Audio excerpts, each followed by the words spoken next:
The idea of the free market is one of the biggest scams of all time. The free market is a scam? What do you mean? It's a scam because it tricks you into defining freedom in a way that guarantees you'll never be free. It prioritizes the freedom of capital over the freedom of human beings. The market runs on $1 one vote, not one person one vote. The people with the most money have the most agency. So freedom for the market means freedom for the rich. The people with the most capital get the most freedom, including the freedom to set the rules in their own favor. The free market is a scam because if you buy into it, then you're giving wealthy elites permission to control your society and therefore to control your life without you realizing what's really going on. You think that you're voting for freedom, but you're really voting for your own subordination. Just like trickle-down economics is a scam designed to redistribute wealth upwards. But it's not just trickle-down economics, it's the entire free market way of economic thinking. The free market does not exist. What do you mean I don't exist? I'm right here. Having a free market is the only way to ensure our liberty against totalitarian communism. We don't want the heavy hand of the state telling us what to do. We need the innovation and ingenuity and entrepreneurship that the free market allows to flourish. We saw how disastrous central planning was in the Soviet Union. America's economic dominance proves that the free market is superior to any other economic system. Is it dominant because it's superior, or because it's the most ruthless? Just because the free market myth makes for a good story doesn't make it true or morally sound. Yeah, just because you popped up in Ahsante's brain doesn't mean we should listen to you. So you two get legitimacy, but I don't? How is that fair? We're Ahsante's thought egos, you're just a concept. There's a difference. Not all concepts are valid. But this concept is based in solid mathematics. It's the basic law of supply and demand. That's the beauty of the free market. It's objective. Natural market mechanisms will sort out all of our resource problems and will create the abundance that everyone desires. How could that be a bad thing? Well, of course, the free market myth sounds nice. Just like all cons, the free market narrative works because it's compelling. But in the real world, the free market cannot exist. Real markets don't run simply on supply and demand. They run based on rules. Rules that can easily favor some groups of people over others. They run through monopolies of wealth and power, through the hoarding of technological innovation, and with imperfect information that leaves many consumers and workers in the dark. The oversimplified Econ 101 version of a market is an illusion spread by wealthy elites and the ruling class to deceive the working class into supporting its own destruction. It's a lie used to justify a power grab. It is not. The free market is the engine of economic progress. The market rewards initiative and excellence, which increases productivity. The free floating of prices allows us to efficiently manage surpluses and shortages. Without it, you get famines and destitution. How could you dismiss such a benevolent institution as some deceptive illusion? Well, here's what I've been thinking. If you're new here, welcome. On this channel, we're imagining a better political future by looking at how systems of power really work and what we the people need for society to thrive. Now, I actually do think that markets play an important role in society, but that doesn't mean supporting capitalism as a system. Nonsense. Being pro-market and being pro-capitalism are the same thing. Actually, Ms. Market, they're not. Your argument is flawed because it relies on an oversimplified view of markets as a binary choice. Either you have a free market with free choice, or you have authoritarian central control by the state. But that's a false choice. It's a logical fallacy, and it obscures two things. First, all markets involve some kind of coercion because all markets have rules. Rules that have to be followed whether you feel like it or not. These rules are created and enforced by governments. Modern markets are not opposed to the state. Modern markets are a creation of the state. The so-called free market has always been dependent on the state to establish and enforce private property rights and contracts, to issue and regulate the supply of money, and to provide security like police to protect that private property. The state also regulates immigration, which affects the cost of labor, because it affects the supply of labor. The state regulates trade with other countries. It can help domestic industries to be competitive with international ones, or it can allow domestic companies to ship jobs overseas. And the government controls what can and cannot be sold on the market. Selling the use of money and charging interest used to be illegal. Now profiting off a loan is something we all accept. Selling other human beings and profiting off their enslavement used to be legal and widely accepted. Now it isn't. Those were not market decisions, they were political ones. What counts as private property is a political decision. So the question is not whether the market is free or whether there's state intervention. The state is always involved because it sets the rules that the market players follow. The question is, who do those rules benefit? Are the rules exploitative or empowering? Are the rules being used to dominate people or to protect them? The ideal market has no rules, no restrictions, just freedom. Well, not having any rules allows the most powerful people and groups to dominate everyone else, because they can. The idea of a free market with no rules is presented as if it's liberating for everyone, when in reality it liberates the wolves to devour the sheep. Which is, of course, just how the wolves like it. And then the second part of the false choice is that by using the term free market instead of capitalist market, you obscure the fact that not all markets are capitalist. The false binary says that if you're against capitalism, then you must be against markets. But markets, trade, commerce have all been around since ancient times. Capitalism is a modern phenomenon, so they're not the same. The main question is not, should we have markets within our economy? I think we should. Markets are a key source of incentives that spur productivity and economic development, and I believe in rewarding excellence and individual initiative. I enjoy running a small business myself, and I intend to continue. The question is, should we have markets that operate within a capitalist framework? Should our economic system prioritize generating large profits, as capitalism does, or should it prioritize generating healthy people? Should we have to serve the market, or should the market be made to serve us? Should we have economic democracy, or an economy that's dictated by the rich and powerful few? There are other ways to structure the economy so that markets can be held accountable to human needs and human justice, rather than making us a slave to market forces where the economic winner takes all. Capitalism is a system not just of markets, but of market dependence. It's a system where if you don't make money in the market, you starve. And since markets are competitive, you need to make as much money as possible to ensure your survival. So profit is king. The capitalist market is a system that by definition puts profits over people. Calling the Western economic system the free market is a propagandistic label designed to obscure the coercion that actually occurs within the capitalist market, and make it appear like capitalism is the only desirable market alternative. If instead of using the propagandistic term free market, we instead used the more accurate term of capitalist market, then there's a clear question that would naturally follow. What would it mean to have a non-capitalist market? And that is exactly the question we need to be asking. In order to answer that question, we need to first understand what exactly makes the capitalist market capitalist. Now, if I were to try to thoroughly explain how capitalism and markets work in one video, we would be here for hours, if not days, and I'm not going to do that to you. Instead, here I'm going to provide an overview, and I'm going to leave out a lot of details in order to keep things straightforward and easy to understand. And I hope to be able to go into more detail on specific points in future videos, so feel free to leave your suggestions or questions in the comments. Now, I do have future videos planned, but I'm going to need your help in order to bring those videos into reality. I am self-funding right now, but that isn't a sustainable way to run a YouTube channel. So if you find this video valuable and you'd like to see more videos like this one, then consider supporting my work. You can provide ongoing support by contributing monthly on Patreon, or you can make a one-time contribution by buying me a coffee.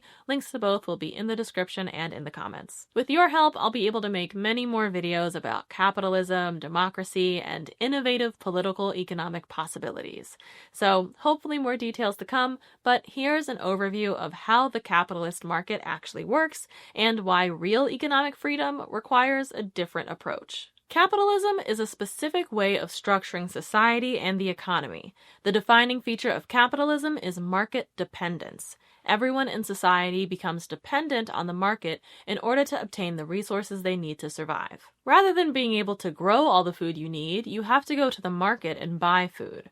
Rather than being able to get some friends together, stake out some land, and build a house, you have to buy land. You have to buy a house. You're unable to operate independently from the market. You can't just go out and gather what you need off the land, or get what you need through sharing with your neighbors, which is what pre-capitalist societies tended to do.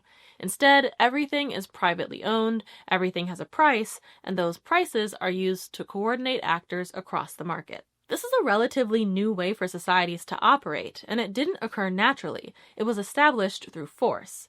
As Ellen Makesons Wood illustrates in her book The Origin of Capitalism, and other scholars support this thesis as well, the emergence of capitalism can be traced back to England in the 1500s and 1600s with the enclosure movement, during which landlords enclosed previously common lands and turned them into private property. Previously, common lands could be used to gather firewood for fuel, hunt small game, grow crops, and help people meet their basic needs for subsistence. During the enclosure movement, landlords who had superior weaponry and were backed up by the power of the state forced peasants off the land, destroyed their homes, and erected physical barriers like fencing to cut off their access. This destroyed community networks and cut off other options for survival. With all the land enclosed into private property, most people had no choice but to either work for the landlords or hire themselves out as wage laborers. Before enclosure, working for a wage was optional. Some people might have a seasonal job or choose to hire themselves out if they needed a little extra income or access to currency.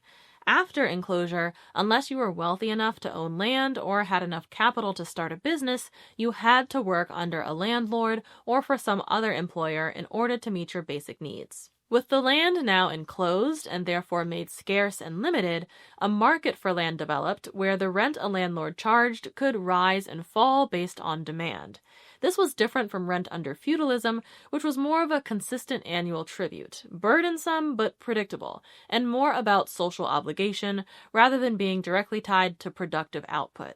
Under emergent capitalism, land now had a price based on its market value, which meant land now had to be profitable. The tenant farmer had to produce enough profit from the land to pay the ever-increasing price of rent, or be forced off the land and replaced with someone who would. So rather than just farming for local needs, farmers now had to maximize profits in order to survive and stay competitive.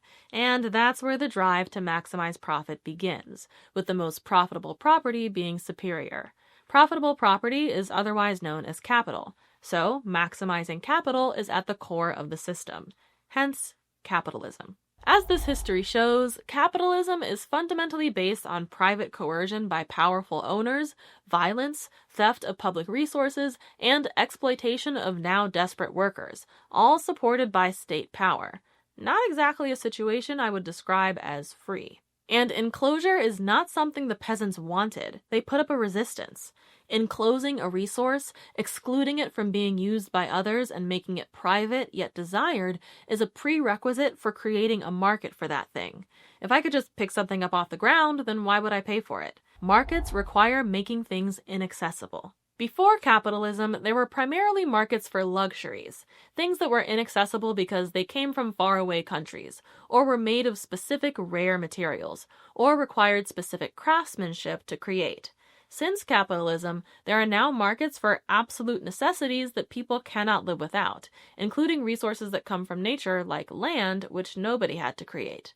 Yes, that can incentivize innovation in those areas, but if you don't have the money to afford the goods, you die. This double-edged quality of markets is what makes capitalism so problematic. Supporters of capitalism will talk about the efficiency that capitalist markets create. For example, they might list the following as the benefits of enclosure. Consolidating land under one owner who has complete authority over all of it allows production to be directed in a more streamlined and therefore faster way without needing to coordinate the whole community to make decisions. Bigger farm sizes lead to economies of scale, which is more efficient and allows more room for small experiments, since if a portion fails, the rest of the large landholding can compensate. Private ownership incentivizes investing more to improve the land, with things like better irrigation techniques, since owners would directly benefit from their investment. Competition leads farmers to put in more effort and to produce more than they would otherwise. And competitive markets lead producers to specialize in what they're best at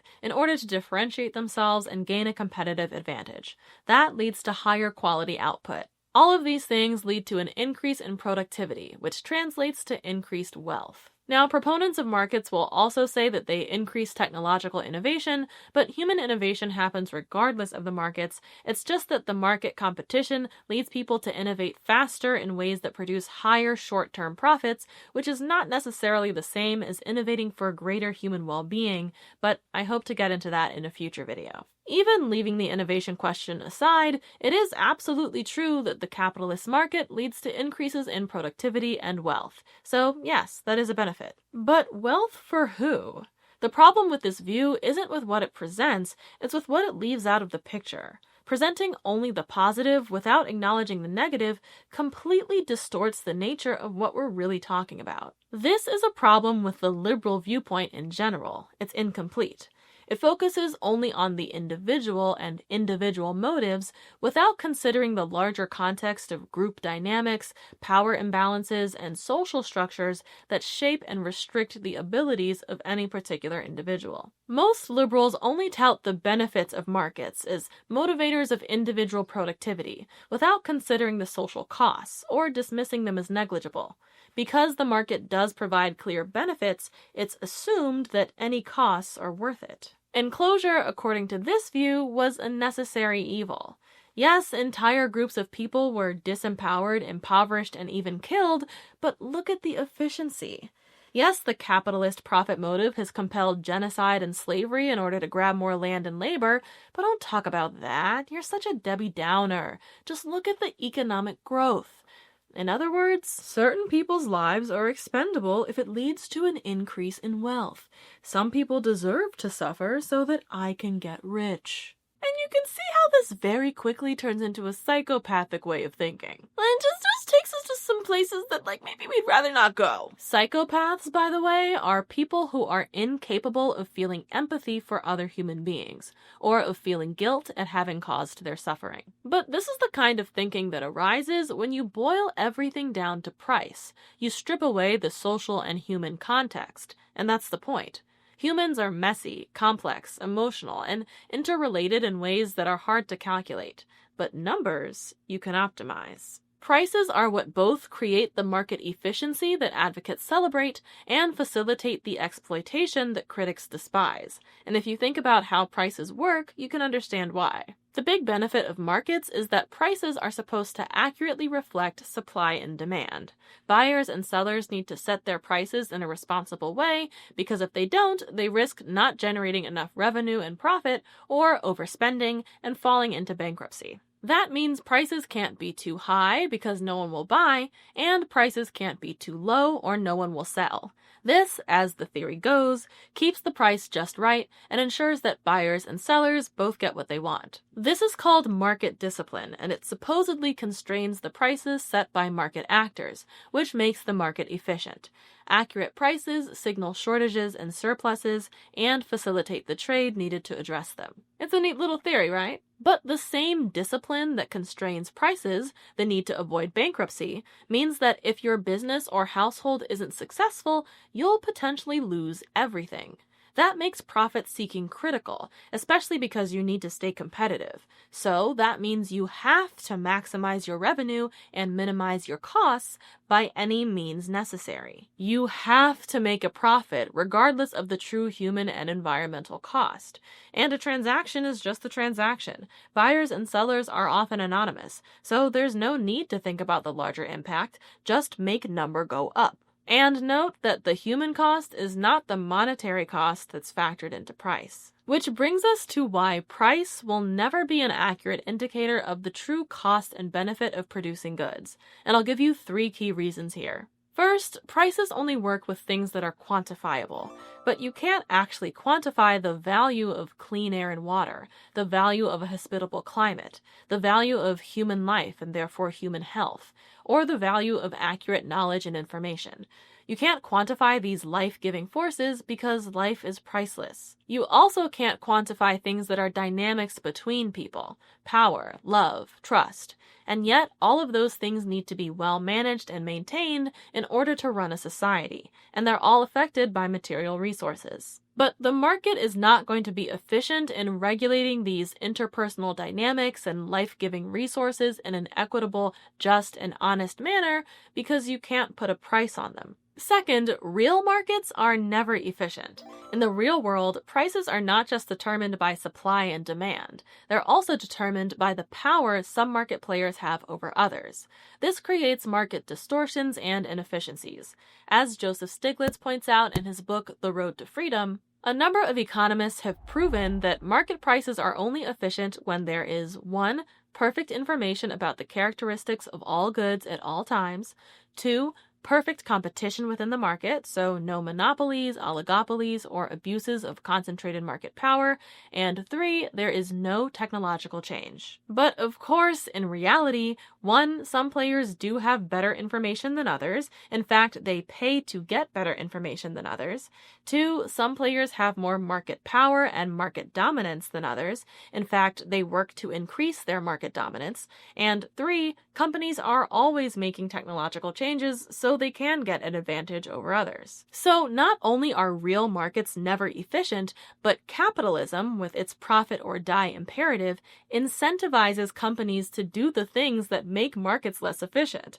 So actually, if you support well-functioning markets and you support the presence of small businesses, like I do, then you're actually opposed to capitalism. How's that for a new narrative? And the third issue with using prices for everything is that prices are impersonal. Like all numbers, they measure quantity, not quality. They're an abstraction, and they can't consider the real-life impact of a good or service. The exchange value of an item is not the same as its use value. Some goods are luxuries. You don't need to have a designer handbag or the latest smartwatch. But some goods are things people need to survive, like food, shelter, and healthcare. So access to those resources is a matter of justice. But prices make no distinction, and they hold no moral obligations between people. If you can pay, you get it. If you can't, you don't. So for all those reasons, prices alone can never be completely accurate reflections of supply and demand, or of costs and benefits. Markets are not good mediators of justice, and markets will never be completely efficient on their own. So, since the market is not a magical arbiter of truth, but rather an imperfect tool that can be helpful in allocating quantifiable resources, it makes sense to be selective about where and how we allow markets to operate, and within what boundaries. As helpful as markets can be, there are some areas where making decisions based on market prices is completely inappropriate. Take healthcare, for example. How much would it be worth to you to save your life right now? Well, since you would die otherwise and literally have nothing, it would be rational to say everything you own. You'd basically agree to any price. Great. Now the healthcare company can charge you an exorbitant amount, and you're not going to be able to negotiate because you're having a heart attack. This is just not an appropriate time to be dealing with the market. Markets work best when everyone's survival is not dependent on them, when the rule is not profit and pay or die, when there's a little less market discipline. So are you saying you want us to all be dependent on the state? No. Again, the choice between dependence on the market and dependence on the state is a false choice. One, because remember, the state and the market are always working together. Capitalism actually benefits from the welfare state because that way workers don't literally die when the market fails them. If too many workers die, then workers become scarce and the cost of labor goes up. But if the state can keep people alive but still desperate, then capitalists can keep their labor costs low. But second, and more to the point, I'm saying that we shouldn't be dependent on any single source for the means of our survival. I'm saying that we need to be more creative in our economic thinking. I'm saying that if we restructured our economic system to be not about maximizing profits, but about living in balance with each other and with our environment, we could create a system that supports both individual excellence and collective well-being. We could create a system that balances market forces with non-market forces, like a democratic state, local political organizations, commonly held public resources, and individual households and community groups. Rather than being devoted to capitalism, a system that generates wealth for the few at the expense of the many, we could create a system that balances the need to reward individual initiative with other important needs, like the need to ensure the material basis required for human dignity to everyone, the need to increase and share prosperity across the entire community, and the need for the community cohesion and social order that will only arise when we have a shared sense of justice within our community, established and maintained by a governing system we can trust. I hope to get into more details about the possibilities in future videos, and again, if you value this work, then I'd love to have your support in that. But if you want to read up on more ideas in the meantime, check out the economics section of my pro-democracy reading guide, which is linked in the comments and in the description. And I actually just added some new books that I read over the summer. So-called free market capitalism is actually an extremist position. It's market fundamentalism, as historians Naomi Oreskes and Eric M. Conway call it in their book The Big Myth. It's a viewpoint that allows markets and prices to dominate almost every aspect of our lives with no regard to the real human and environmental cost. That is not normal. We only feel like it's normal because we've been taught that this is what freedom looks like. We've been taught that there is no rational alternative, and we've been taught these things by a society that's run by wolves. When your society has been shaped by cold, calculating market extremists who dismiss the value of emotional bonds and who think that all human behavior boils down to rational choice theory where everyone's only in it to maximize their own personal profit anyway, then being rooted in empathy, mutual care, shared prosperity, sustainability, and a well-rounded approach to historical reality can certainly make you seem like a far-out radical. But really, all I'm suggesting here is that we take a less psychopathic approach to running our economy. Unlike psychopaths who dismiss the negative consequences of their actions on others, we need to acknowledge the reality that markets are double-edged. Markets can be used to rapidly generate wealth for owners, increase productivity, incentivize personal achievement, and spur technological innovation. But markets can also incentivize power hoarding, competitive exclusion, labor exploitation, artificial scarcity, and generate ever-growing inequality and poverty for the many. And so, markets need to have limits and thoughtfully managed rules. It should be up to us to decide where we want markets in our lives and where we don't. Our economic problems have political solutions. If our current economic system has been created and maintained by autocratic, oligarchic, and elitist governments, then a more just economic system can be implemented through a more just governing system, one where we all have a say in the rules that direct our lives. I'm not promoting one specific economic endgame. I'm encouraging a more open-minded, creative approach to thinking about social problems, one that reckons with the real harms that are inherent within our current system and that listens to grievances across communities so we can collaborate in creating a better political and economic order. If we can make decisions in ways that incorporate the wisdom of multiple perspectives and the reality of different lived experiences, then we can come up with better solutions than any one person could create on their own. We need a system of government that facilitates collective decision-making and that actually responds not just to the rich or to elites, but to the will of the people. That system would be called democracy, and it's not the system we have today. But democracy is another system that isn't binary. It isn't something that's either on or off, it exists on a spectrum. If you want a breakdown of the difference between our current system and a congruent democracy, then check out the deep dive I did into the spectrum of democracy in this video. Or you could ignore the inconvenient side effects, stop imagining alternatives, and trust in the free market to deliver liberty and justice for all. The choice is up to you. I'll let you make up your own mind. Think about it.